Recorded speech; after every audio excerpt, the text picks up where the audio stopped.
Hi there, I'm Shawna Karrasch, and I'm here today with an answer to an Ask Shawna question sent into askshawna.com.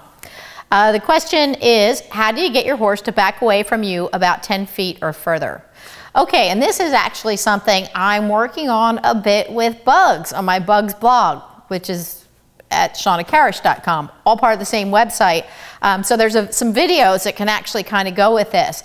The best way I have found, you can teach them to back away from you with just one person. I actually kind of I step into their space a little bit, and I'll give a signal back up, and then I can introduce the target and have them, or bring me the target to help them to back up further. But what I found, while this is one way you can do it, and you can start to see them anticipate when you give the signal, they get to comprehending that very fast, that you know what that means, and then you see them looking for the target, and you'll see them start to back up a bit. But I have found really the best way to do it, to get real progress, is to introduce a second person.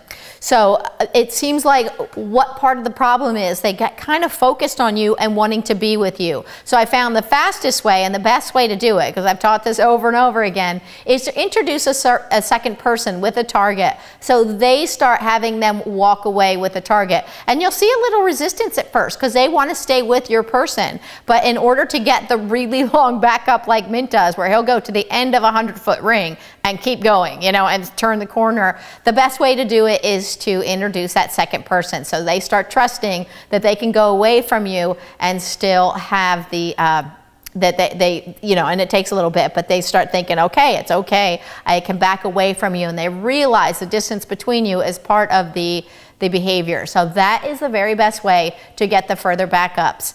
And once they kind of get the idea to follow the target back 5, 6, 7 steps, you'll start to see them comprehending that. You start fading the target away and start fading the person out, and that will be more and more.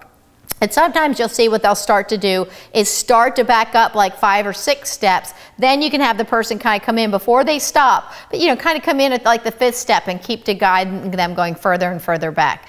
And they'll get that. It's just a little bit of repetition till they kind of get the reinforcement history built up with it. And then by kind of once in a while, not click, but don't necessarily give them a food reward. This has been a really effective training tool. It's all written about, volumes have been written about schedules of reinforcements, and having the intermittent schedule, changing it up a little bit. And it's one of the tools we used at SeaWorld to raise criteria, so it's a very effective tool. So as they come back and they're like, good, and they're like, yay, that was great, you can reinforce them with a pat, but then ask them to back up again. And mostly by then, since they have such a strong history with it, you'll see them, they start powering into it because they're thinking, well, that was good, but I want to earn a reward. So that's a great way to do it. Anyway, so I hope that this helped you out. I hope that this gave you some ideas to work through. It's never a solid recipe. It's always a little bit of you got to kind of try it and see. So if you have more questions, keep me posted on your progress. Just remember to go back to askshawna.com. So for now, well, for always, I'm Shawna Karrasch, and enjoy getting your horse on target.